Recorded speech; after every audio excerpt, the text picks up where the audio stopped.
The notification lit up my phone at 11:47 p.m. on a Thursday. I was in my workshop, finishing the inlay on a mahogany jewelry box, commission work for a client in Seattle. My hands were steady despite 40 years of fine carpentry wearing on my joints. The notification was from TikTok, an app my grandson had convinced me to download 6 months ago. "Grandpa Neil, you should see what people are making. Woodworking videos get millions of views." I'd posted exactly 3 videos, careful documentation of dovetail joints and hand planing techniques, 47 followers. I was fine with that. But this notification wasn't about my content. It was a tag. Treehouse Tyler has mentioned you in a video. Tyler, my nephew's son. 24 years old, living in the converted garage apartment I'd built for him when he moved to Portland 2 years ago, rent-free. Because family helps family. I tapped the notification. The video opened with Tyler's face filling the screen, that practiced expression of bemused superiority young people seem to cultivate. Then the camera flipped. My workshop, my tools hanging on the pegboard I'd installed in 1987. My workbench with its carefully organized clamps and chisels. Tyler's voice came through. Narration over footage he must have filmed when I wasn't home. "Welcome to the Museum of Sad Guys. This is my great-uncle's workshop." Notice the vibes? Pure divorced dad who peaked in 1985 energy. The camera panned across my hand planes, each one maintained with oil and care. Antique tools I'd collected over decades. Dude still uses hand tools, doesn't even own a CNC router. It's giving really pathetic old Relic trying to stay relevant. He picked up my favorite smoothing plane, a Stanley Bailey No. 4 from 1920 that my father had given me. Waved it at the camera like a prop. "This thing is literally 100 years old." Buddy thinks he's an artisan. Meanwhile, I can design better furniture in 20 minutes on my laptop. The view count sat at 27,000. Posted 6 hours ago, while I'd been at the hardware store getting brass hinges. 2,400 likes, comments scrolling past, laughing emojis. Boomer energy. Let him cook in the past. I set my phone down on the workbench. Carefully. My hands wanted to shake, but I held them steady like I'd done 10,000 times before when working with sharp tools. Outside, rain pattered against the workshop window. The familiar smell of wood shavings and linseed oil surrounded me, but suddenly the space felt invaded, violated. This boy lived in my garage apartment. I'd built that space with my own hands, converting it from storage to a livable studio with insulation, drywall, plumbing. Charged him nothing because his mother, my niece Patricia, said he was finding himself after college. I'd bought groceries when I noticed his fridge was empty, fixed his car when it wouldn't start, taught him how to change a tire, reset a circuit breaker, use a level proper. This was respect now. Public mockery for 27,000 strangers. I stood and walked to the window, looking across my backyard toward the garage. His lights were on. Probably editing more content, building his brand. The anger was there, hot and immediate. But I'd spent 6 decades working with wood, learning patience, understanding that rushed decisions led to ruined pieces. Whatever I did next needed to be precise, not fast, precise. I returned to the workbench and picked up my phone. Opened the video again, watched it 3 more times, noting every detail, every mocking word, every dismissive gesture. Then I opened the comments section. Mostly teenagers and 20-somethings laughing at the old guy. A few defending traditional craftsmanship, but they were buried under mockery. I needed an account Tyler wouldn't recognize. Couldn't be traced back to me. Not yet. In my desk drawer, I found an old email address I'd created years ago for a woodworking forum I'd never ended up joining. Random username, no identifying information.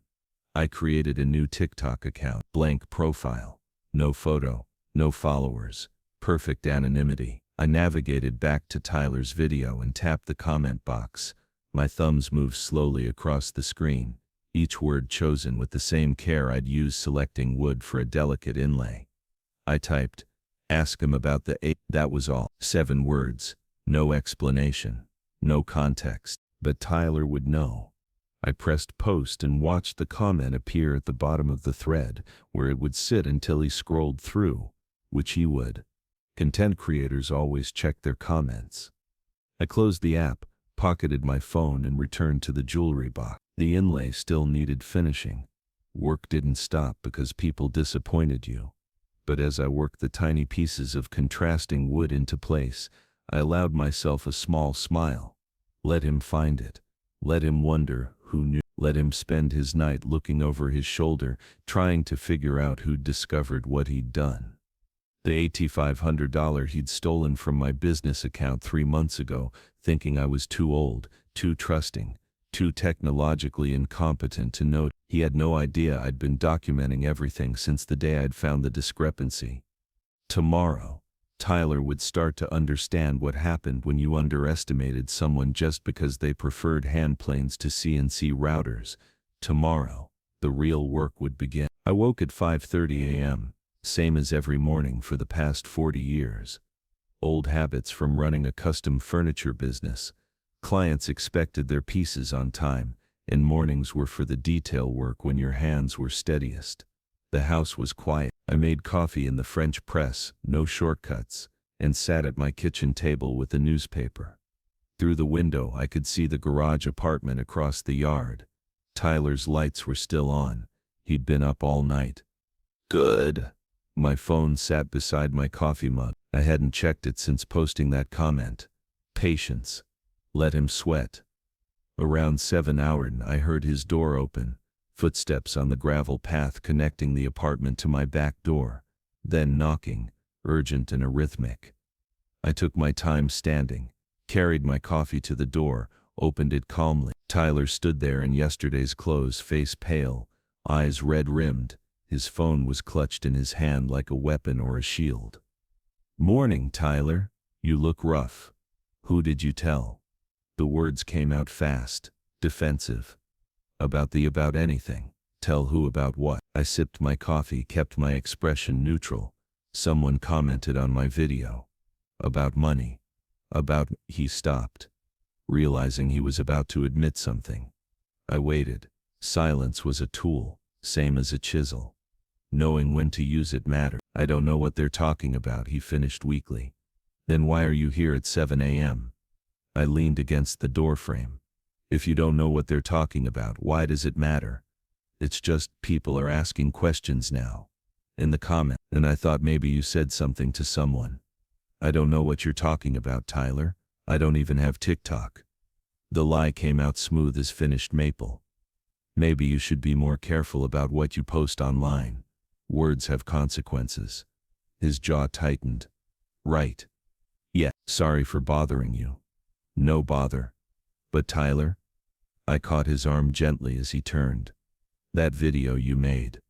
About my workshop. That was disrespectful. It was just a joke, Uncle Neil. Content. Everyone makes fun of their family. Do they steal from them too?" The color drained from his face completely. "What? Nothing. Just wondering where respect went." I released his arm. "Have a good day." I closed the door before he could respond, returned to my coffee and newspaper. Through the window I watched him stumble back to the apartment, phone already to his ear. Calling someone. His mother. Probably. Or a friend. Trying to figure out who knew. I opened my phone and checked the video.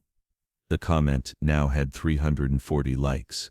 People were responding below it. "Wait, what's this about 850? OP explain. This just got interesting." Tyler had deleted my comment, but screenshots lived forever. Someone had already captured it and posted it in a reply thread. I pocketed my phone and went to my workshop. Had a commission deadline next week. A custom dining table for an anniversary gift. Walnut with ebony inlay. The kind of work that required focus. But first I unlocked my filing cabinet and pulled out a folder labeled financial records. Inside 3 months of bank statements. My business account, the one I'd set up when I started taking commissions after retirement. Nothing fancy, just a simple checking account for income and expenses. June 15th, withdrawal. Description: equipment purchase. Tyler Ashford, authorized user. Except I'd never authorized a purchase. Never authorized Tyler as a user. I'd discovered it in July when reconciling my quarterly taxes. Called the bank immediately. They'd informed me that someone with access to my account information had added Tyler as an authorized user online. Probably while I was in the hospital for that kidney stone in May. Tyler had visited me 3 times during that stay. Sweet nephew, everyone said. Staying with his great uncle. Helping out. Helping himself to my bank account details from the paperwork on my home office desk. The bank's fraud department had investigated, found that the equipment purchase was actually a wire transfer to Tyler's personal account. They'd reversed it, flagged the account, removed Tyler's access. But they'd also asked if I wanted to press charges. I'd said no, not yet. Wanted to see if Tyler would come clean, apologize, explain. He never mentioned it. Never acknowledged it. Probably thought I was too senile to notice an $8,500 discrepancy. That hurt worse than the theft itself. I photographed every page of the bank investigation, saved them to a cloud drive with a password only I knew. Then I locked the physical copies back in the filing cabinet. Tyler thought he was smart, thought old people didn't understand technology, didn't pay attention, could be easily fooled. He was about to learn different. If this story reminded you of the injustices you've seen, follow the channel and turn on notifications, because wherever justice is delayed, a new revenge story begins. Around 10 a.m., my niece Patricia called. Uncle Neil. Hi, do you have a minute? I wedged the phone between my shoulder and ear, kept working on planning a table leg. For you always. What's up? It's about Tyler. Her voice had that careful tone people use when delivering bad news. He's been really stressed lately. Building his social media presence is harder than it looks.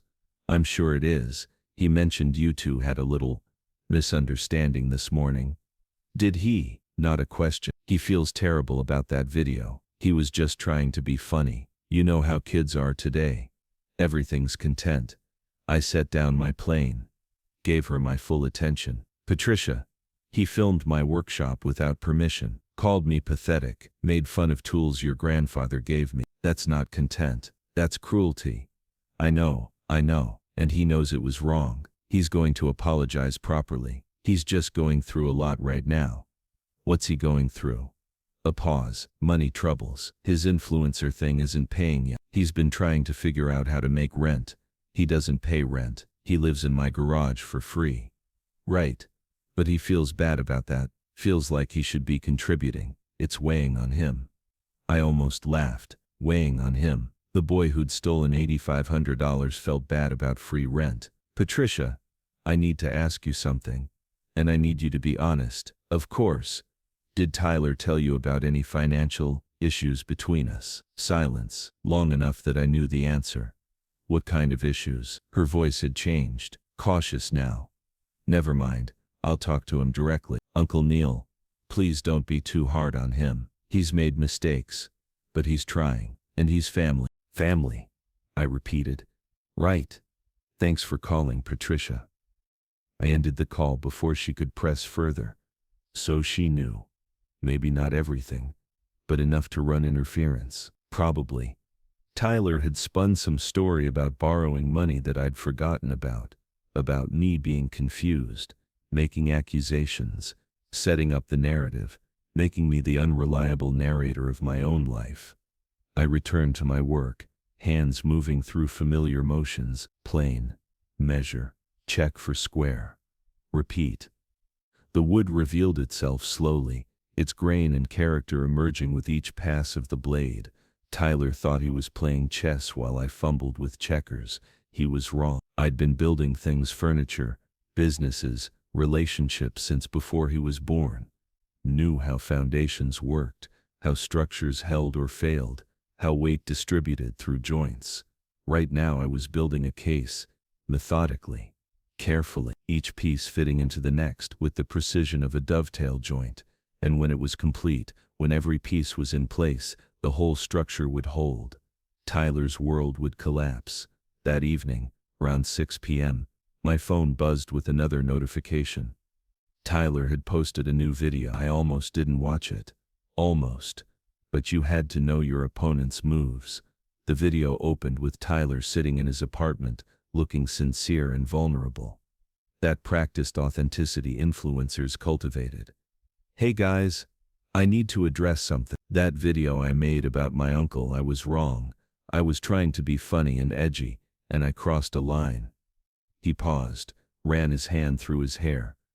My uncle is actually an incredible craftsman.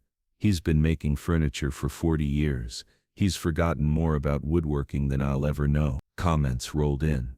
Good for you for owning it. Respect for apologizing. Character growth. But I kept watching. The thing is, Tyler continued, voice dropping to something confidential, my uncle's getting older. Sometimes he gets confused about things, accuses people of stuff that didn't happen. It's scary to watch someone you love decline like that. There it was. The setup. So if you see weird comments or accusations about me, just know it's not real. It's just my uncle's confusion, and I'm handling it with love and patience because that's what family does. The video ended. 89,000 views already. I set my phone down carefully on my workbench. Breathed slowly through my nose. He'd apologized publicly while simultaneously painting me as sane, establishing a narrative where anything I said about him could be dismissed as elderly confusion. Clever. Genuinely clever. But also desperate. Which meant my comment had rattled him more than I'd expected. I opened my anonymous TikTok account and scrolled through his video, found the old one about my workshop. He'd made it private, but screenshots lived forever. Then I did something I hadn't done in years. I called my lawyer. Marcus Chen had handled my business incorporation 20 years ago. My will updates. Some contract reviews. Semi-retired now but sharp as ever. Neil. Been a while. What's going on? I need advice on something. Family matter that's gotten complicated. I'm listening. I explained everything. The video. The theft. The bank investigation. Tyler's new narrative about my supposed cognitive decline. Marcus was quiet for a long moment after I finished. Do you have documentation, bank records, fraud investigation reports? Everything. Photographed and backed up. Good. Here's what we do. I heard papers rustling. First, you get a cognitive evaluation, full workup by a geriatric specialist. Establish in medical records that you're sharp, competent, and no signs of decline. That feels extreme. Neil, he's already building a case that you're unreliable. If this goes anywhere, civil court, family mediation, whatever, you need ironclad proof of competence. One doctor's note now saves you months of credibility fights later. I absorbed that. What else? Document everything going forward. Every interaction, every conversation, dates, times, witnesses if possible. Oregon's a one-party consent state. You can legally record conversations without his knowledge. I don't want to. You don't want to what? Protect yourself. Neil, this kid stole from you and is now publicly claiming you're senile. The time for family loyalty passed when he made that choice. I looked around my workshop. Tools I'd used for decades, work that required precision, clarity, steady hands, sharp mind. You're right, set up the evaluation. I'll have my office call you with referrals tomorrow. And Neil, don't confront him directly yet. Let him think his narrative is working. Gather everything quietly. When you're ready, we'll move all at once. After we hung up, I sat in the quiet workshop as evening darkened to night. Tyler thought he was ahead. Thought his public apology and subtle character assassination had protected him. He'd just made it worse. Every video, every word was now evidence. Every claim I was confused would make his fall harder when the truth came out. I turned off the workshop lights and walked back to my house. Through the window, I could see Tyler in his apartment, phone in hand, probably reading comments on his apology video. Basking in the praise for his maturity and compassion. Enjoy it, I thought. Enjoy it while it lasts. Because in about a week, after the cognitive evaluation, after I'd documented everything, after Marcus and I had built the complete case, Tyler was going to learn what happened when you mistook patience for weakness, when you assumed age meant incompetence, when you underestimated a man who'd spent his entire life measuring twice and cutting once. The storm was coming. Tyler just didn't know it yet. And I was in no hurry to warn him. Monday morning I drove to Dr. Sarah Brennan's office in downtown Portland. Marcus's referral had gotten me in quickly. Apparently geriatric cognitive evaluations were available on short notice if you had the right connections. Dr. Brennan was younger than I'd expected, maybe 40, with sharp eyes and a clipboard thick with assessment forms. Mr. Ashford, thank you for coming in. Your attorney mentioned you wanted a comprehensive evaluation.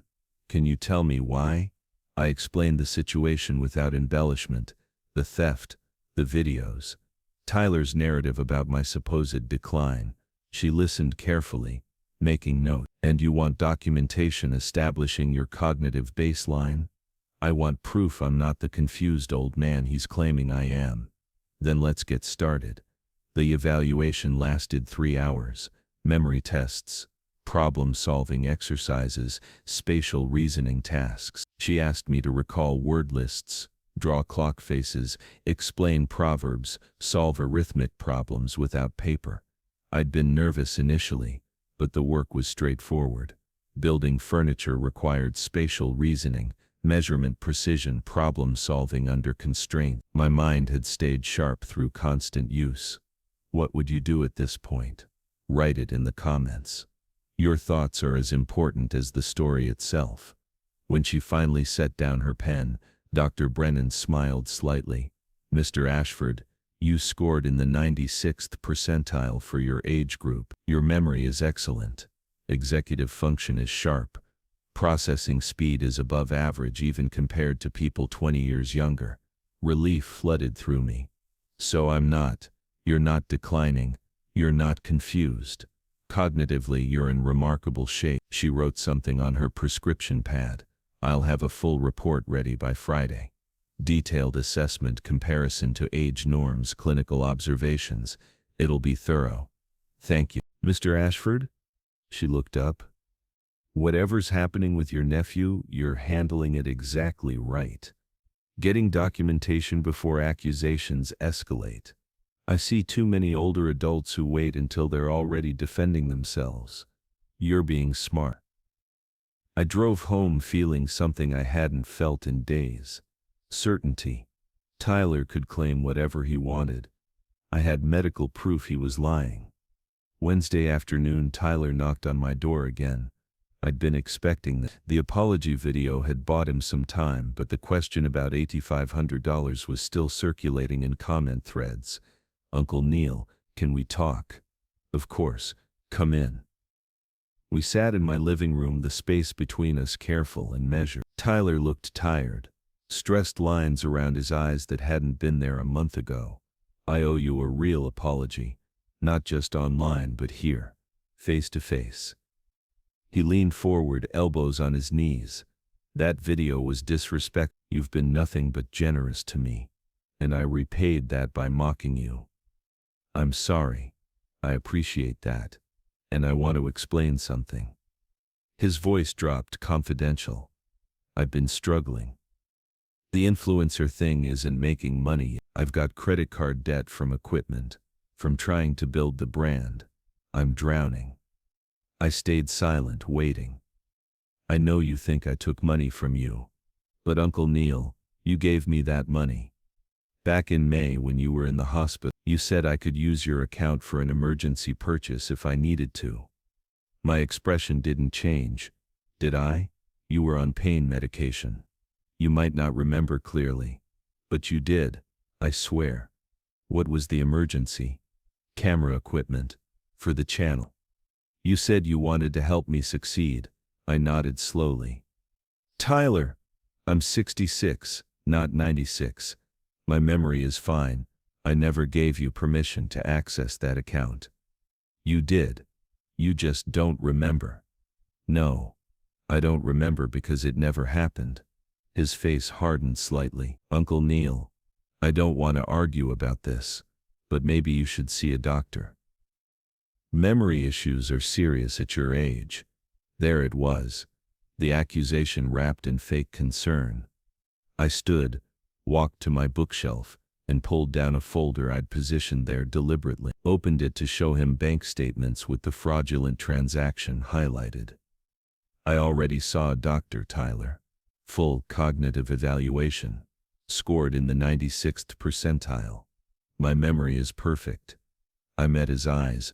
I also have the bank's fraud investigation report. They confirmed you added yourself as an authorized user without my knowledge and transferred $8,500 to your personal account. The color drained from his face. I can explain. You just did. You lied. Said I gave permission when I was medicated.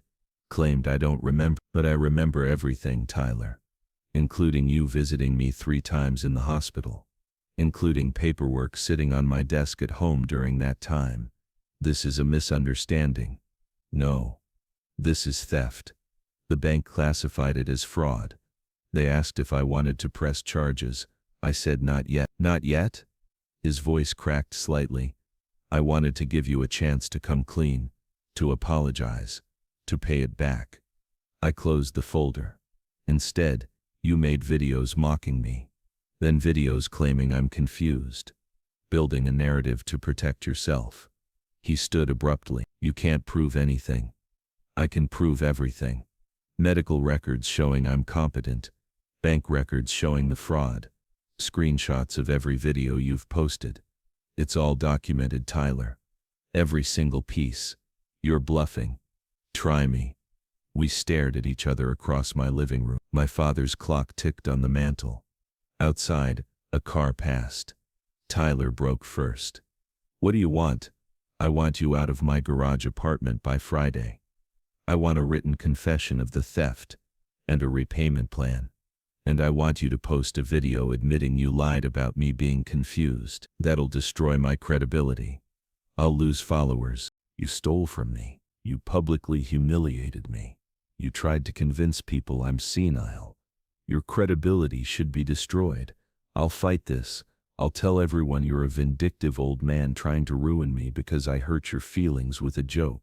I opened the folder again, pulled out a different document. Read this. It was the fraud investigation report from the bank.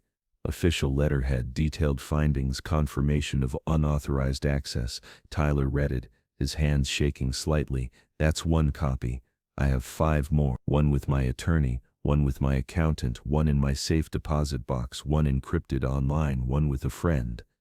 If something happens to me, if I suddenly develop mysterious memory problems, if I have an accident, they all know to release this to the police immediately. You think I'd... He stopped, realizing what he was about to admit. I think you're desperate. Desperate people make bad decisions. I'm making sure those decisions have consequences. He sat back down, the fight going out of him. I can't afford to move out by Friday. I don't have first and last month's rent for a new place. Not my problem. You had $8,500. You spent it instead of saving it. I'll pay you back. I swear. Just give me time. How much time? You're not making money on social media. You don't have a job. Where's the repayment coming from? I'll get a job. A real job. Then you don't need the apartment. You need to be somewhere cheaper while you get your life together. Tyler's phone buzzed. He glanced at it, then looked up at me with something close to panic. What? I asked. Someone just posted a full breakdown of that $8,500 comment. They found the bank's fraud report somehow. It's spreading. Impossible. Those records are private. He showed me his phone. Someone had indeed posted a detailed thread, but it wasn't based on real documents. Just speculation from the original comment, people piecing together a theory. But Tyler didn't know that. He thought I'd leaked the actual report. You did this. You're destroying me online. I posted one comment, 7 words. Everything else is people asking logical questions you can't answer. Take it down. It's not my comment anymore. It's out there. Welcome to the internet, Tyler. Content lives forever. He stood, grabbed his jacket. I'm not leaving the apartment. Then I'll file a formal eviction. 30 days notice, and I'll file a police report about the theft. Your choice. Your family. Family doesn't do this to each other. You're right. Family doesn't. You taught me that when you stole from me. He left without another word, slamming the door behind him. I sat in the quiet house and felt no satisfaction. No triumph, just cold certainty that I'd done what was necessary. Subscribe and stay tuned so you don't miss any true revenge stories. Sometimes, even silence is the strongest form of revenge. Thursday evening, Patricia called again. Her voice was tight with anger. Uncle Neil, what is happening? Tyler is devastated. He says you're evicting him, accusing him of stealing, trying to destroy his reputation online. Did he tell you about the 8,500? Silence. Patricia, he said that was a misunderstanding, that you gave him permission and forgot. I didn't forget. I have a cognitive evaluation from this week proving my memory is perfect. The bank has a fraud investigation report confirming he stole the money. Do you want me to send you copies? He's my son, Uncle Neil. He's made mistakes, but he's still my son. I'm your uncle who gave him free housing, helped him with money, taught him skills. He repaid that by robbing me and calling me pathetic online. Where's your anger for that? He's 24. He's still figuring out life. At 24, I was running my own business and had never stolen from anyone. Age isn't an excuse, Patricia. Her voice hardened. If you do this, if you evict him and press charges, you'll lose us. All of us. The whole family. Then I guess that's the price. Mom would be so disappointed in you. That one hurt. My sister Patricia's mother had passed 5 years ago. We'd been close. Mom would be disappointed in Tyler for stealing and lying. She raised you better than to defend that. He's my child, and I'm your uncle who's been nothing but generous. Doesn't that count for anything? She hung up without answering. I sat with the phone in my hand, feeling the weight of family loyalty twisted into something ugly. They'd choose Tyler because blood was thicker than truth, apparently. Fine, let them. I didn't need family who valued lies over integrity. Friday morning, Dr. Brennan's full report arrived via email. 16 pages, detailed and comprehensive. Summary on page 1. Patient demonstrates cognitive function well above average for his age group. No signs of memory impairment, confusion, or decline. Fully competent for all legal and financial decisions. I printed 5 copies, sent 1 to Marcus, filed 1 with my bank, locked 1 in my safe deposit box, 1 stayed in my house, 1 went to my accountant. Then I drove to Tyler's apartment and knocked. He answered looking like he hadn't slept. His apartment, my garage conversion that I'd built with my own hands, was a mess. Clothes everywhere, dirty dishes, the smell of old takeout. You have until Sunday, I said. Formal eviction notice is filed. 30 days from today, but I'm giving you 48 hours to leave voluntarily. After that, the notice stands and you'll have an eviction on your record. I don't have anywhere to go. You should have thought of that before you stole from me. Please, just give me more time. I gave you 3 months. You used it to make videos mocking me instead of finding a job. I'll delete everything. The videos, the comments, all of it. Too late. Screenshots exist. The internet is forever, remember? You taught me that. What about the money? If I pay you back, can I stay? Do you have $8,500? His silence was answer enough. Then no. You're leaving. Sunday at 6 p.m. or the sheriff escorts you out Monday morning. I turned to leave, then stopped. One more thing. That TikTok where you claimed I'm declining. Post a retraction today. Admit you lied. Or I release the cognitive evaluation publicly and you look even worse. That'll ruin my channel. Your choice, controlled honesty now or forced exposure later.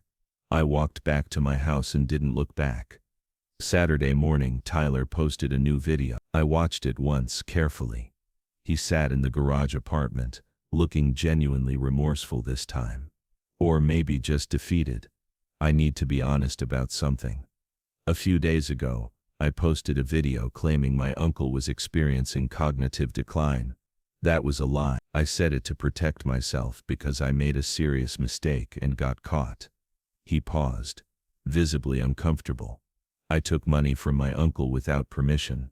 I convinced myself it was okay because he'd helped me before, because I needed it, because I'd pay it back. But it wasn't okay. It was theft. The comments were already turning against him. My uncle isn't declining. He's sharp as ever. The only person who's been dishonest here is me. I'm moving out of his apartment tomorrow. I'm looking for a job, and I'm going to pay back every penny, even if it takes years. He looked directly at the camera. To everyone who defended me, who believed my lies about him, I'm sorry. I manipulated you. My uncle is a good man who I took advantage of. That's the truth. The video ended. 340,000 views in 3 hours. I watched it twice more, analyzing his words. It wasn't perfect. He'd minimized the mockery videos, framed the theft as a mistake rather than deliberate fraud. But it was enough. Public acknowledgement. Admission of lying. Apology. I opened my anonymous account and posted one final comment. Appreciate the honesty. Actions have consequences, now you know. Then I deleted the anonymous account entirely. Didn't need it anymore. Sunday at 5:30 p.m. I heard the rental truck pull up. From my kitchen window I watched Tyler and 2 friends load boxes and furniture. It took them 40 minutes to empty the apartment I'd spent 3 months building for him. When they finished, Tyler approached my back door, knocked quietly. I opened it but didn't invite him in. He held out 2 keys, garage, apartment, and mailbox. Everything's out, cleaned it as best I could. I took the keys. Thank you. Uncle Neil, I really am sorry. Not just for getting caught, for all of it. I know. Is there any chance maybe in a few years we could... I don't know, Tyler. Trust isn't something you rebuild quickly, especially when it's family. He nodded, not arguing. I got a job, warehouse work. It's not glamorous, but it's 40 hours a week. I'm going to pay you back. Even if you don't want the relationship, you'll get your money. I hope so. The TikTok channel, I'm deleting it. All of it. Starting over. Or maybe just quitting social media entirely. Probably wise. We stood there in awkward silence. Then Tyler extended his hand. I looked at it for a long moment. Thought about everything that had happened. Then I shook it. Briefly. Firmly. Good luck, Tyler. Thank you for not pressing charges. I know you could have. Still can. Statute of limitations is 3 years, but if you pay me back and stay out of trouble, I won't. He nodded again, turned and walked to the truck. It pulled away. Taillights disappearing around the corner. I stood in my doorway watching the empty space where the truck had been. No satisfaction, no triumph, just tired relief that it was over. Monday morning I returned to my workshop. The jewelry box commission was due Friday, and I'd lost time dealing with Tyler's mess. My tools hung on the pegboard exactly where they'd always been. The Stanley Bailey plane sat on the workbench, unmoved since Tyler had waved it at his camera. I picked it up, felt its familiar weight. My father had given me this tool when I was 7, taught me how to set the blade, how to read wood grain, how to take thin, precise shavings. Patience, he'd said. That's the secret. Rush the work. Ruin the piece. Take your time. Do it right. I'd forgotten that lesson for a while. Let anger make me hasty. But I'd remembered in time. Built the case carefully. Documented everything. Waited for the right moment. Tyler was gone. The money would come back eventually. My reputation was intact. Proven by medical records and his own confession. I'd won if that's what this was. Winning. It felt hollow, but necessary. I set the plane down and picked up the jewelry box. The inlay work still needed finishing. Detail work, precision work, the kind of work that required a steady hand and clear mind. The kind of work I'd been doing for 40 years. The kind of work I'd keep doing, long after Tyler's videos were forgotten. Because wood didn't lie, wood didn't steal, wood didn't betray trust. Wood just revealed itself slowly, honestly, under patient hands, and that was enough. Epilogue. 3 months later I got a check in the mail. 500, no note, but I recognized Tyler's handwriting on the envelope. First payment, 16 more to go. I deposited it and filed the receipt in my folder marked repayment. A week after that, Patricia called. We talked briefly, carefully. She didn't apologize for defending Tyler, and I didn't ask her to. We agreed to have coffee sometime, maybe at Christmas. Baby steps. The jewelry box had sold well. The client's wife cried when she opened it on their anniversary. Posted a photo online thanking the master craftsman who'd created something so beautiful. No TikTok. Just a genuine thank you for genuine work. I printed the photo and pinned it to my workshop wall. That was the kind of content that mattered. The kind that lasted. Tyler's channel was gone. His videos deleted. His followers had moved on to the next dramatic story, the next viral moment.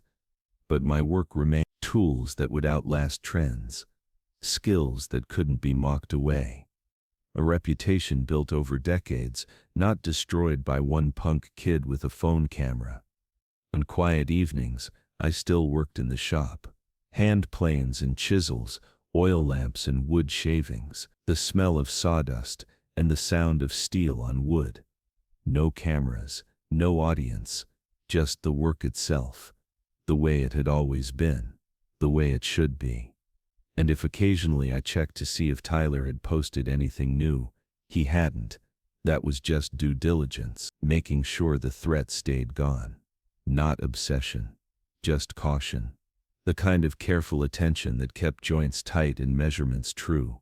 The kind of patience that made things last. If you enjoyed this story, please like this video, subscribe to the channel and share your thoughts in the comments. Click the box on the left to hear the next story. Thank you for watching.